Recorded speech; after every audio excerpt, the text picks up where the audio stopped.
सदस्य मियां अल्ताफ जी। बहुत बहुत शुक्रिया। आज मौका मिला है हमें एक बहुत ही अहम बिल जो है और एक बहुत ही अहम सब्जेक्ट जो है उस पर बोलने के लिए। ये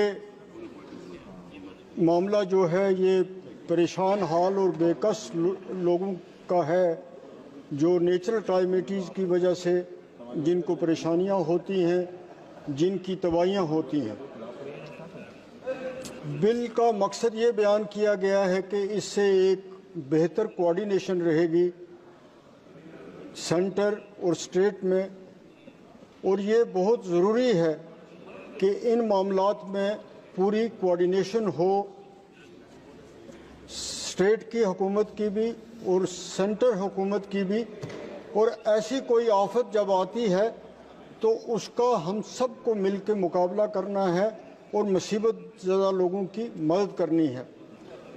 तो इसके लिए आपको बिल लाने के लिए भी मुबारकबाद, लेकिन ये बहुत ही ज़रूरी है कि ऐसे लोगों को फ़ौरन इमदाद पहुँचे, राहत पहुँचे, उनके बसाने का, उनके खाने का, उनके रहने का, इन चीज़ों का फ़ौरन नोटिस लिया जाना चाहिए। फ़ौरन मेडिकल रिलीफ हो, इंसानी मदद हो, जो भी हो वो फ़ौरन उन तक लोगों तक पहुंचनी चाहिए, क्योंकि वो वक्त पे नहीं पहुंचती है तो जब नहीं पहुंचती है तो तबाही पूरी हो जाती है। लेकिन अगर फ़ौरन उस पर एक्शन हो जाए तो इंसानी जानें बच सकती हैं, माल इसबाब जो है वो बच सकता है।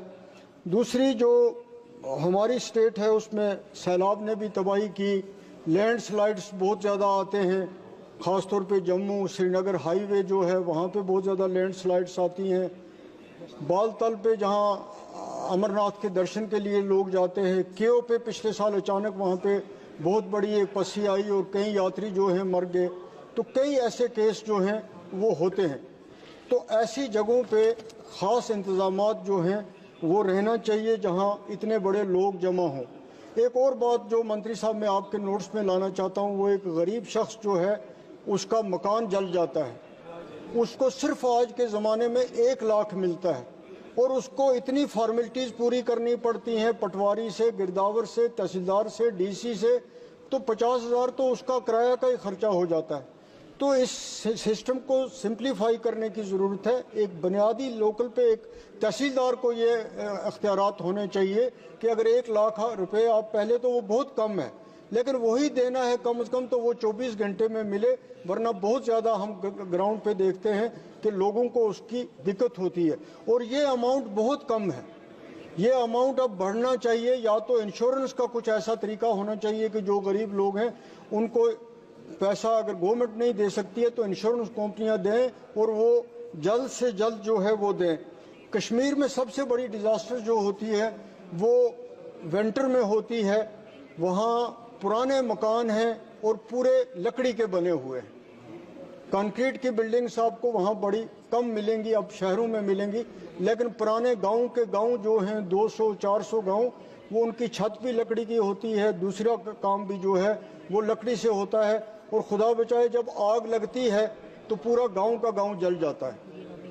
तो वहाँ पे स्टेट गवर्नमेंट को भी चाहिए और सेंटर को भी और डिज़ास्टर जो मैनेजमेंट है उसको भी चाहिए कि ज़्यादा से ज़्यादा वहाँ फायर स्टेशन के दफ्तर हों, ये स्टेशन हों खोलने के लिए खोलने चाहिए, ताकि जब आग लगती है तो 20-20, 30-30 किलोमीटर पे फायर सर्विस के फायर स्टेशन हैं, तो वो पहुंच नहीं सकते हैं। बस 2 मिनट में ले लूँगा। तो वो पहुंच नहीं सकते हैं, जिससे इकट्ठे 50-50, 100-100 मकान हमारे जो हैं जल जाते हैं। गुरेज का एरिया हो, किश्तवाड़ का हो, वैली का हो, तो ये बहुत ही इम्पॉर्टेंट पॉइंट है हमारी वैली के लिए, वहाँ पे ये बच सकते हैं। दूसरे गरीब लोग हैं जो लाइफ स्टॉक लेके चलते हैं, उनके लिए कोई प्रोविज़न नहीं है। जो भेड़ बकरियां लेके चलते हैं मैडम, वो एक रेवड़ लेके चलते हैं, 50-60 गाड़ी के नीचे मर गए तो कोई प्रोविज़न है ही नहीं है। जंगली जानवरों ने उनके माल खा लिए तो कोई प्रोविज़न ही नहीं है। चोर ले गए तो कोई प्रोविज़न ही नहीं है। तो वो गरीब बेसहारा बेकस आदमी होता है, उसके लिए कोई ना कोई इस डिज़ास्टर के इसमें होना चाहिए पैसा, इस बिल में भी होना चाहिए, आपकी वैसे भी डायरेक्शन होनी चाहिए। उनको कुछ नहीं मिलता, उन गरीब लोगों का। कश्मीर में एप्पल इंडस्ट्री जो है, हमारे बागात जो हैं वो उसके लिए कश्मीर मशहूर है, लेकिन वहाँ भी जब हवाएं चलती हैं, ओले पड़ते हैं, तो हज़ारों कनाल ज़मीन पे हमारे बागात जो है तबाह हो जाते हैं। वहाँ भी फिर इससे माकूल रिलीफ जो नहीं मिलता है, और मिलता भी है तो बहुत बड़ी दफ्तरी तवालत के बाद। मुझे लगता है आप मेरी इन बातों की तरफ पूरी तवज्जो देंगे, और लोगों को, आपका भी फ़र्ज़ है, हमारा भी फ़र्ज़ है कि हम उनको राहत पहुँचा सकें। बहुत बहुत शुक्रिया। माननीय